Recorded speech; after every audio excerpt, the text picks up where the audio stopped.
театарот во мојот живот не беше само во драмски театар, беше и дома.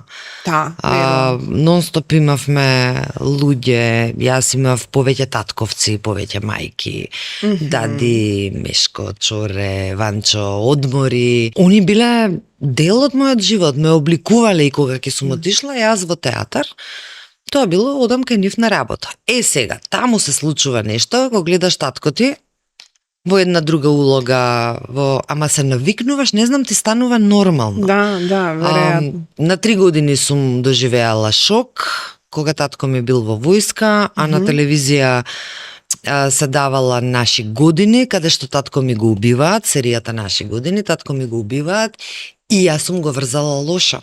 Тој е во војска, ја го знам него као војник, овде као партизан го убиваат и тоа било драма. Дома тато. Мајка ми му се јавила, му рекла доаѓај човек или ние во Охрид служел војска, дојди да се спакуваме, да те види дете во плач. Да.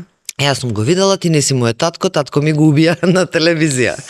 Значи, они веќе на 3 години почнале со мене да работат дека тоа е професијата на мојот татко.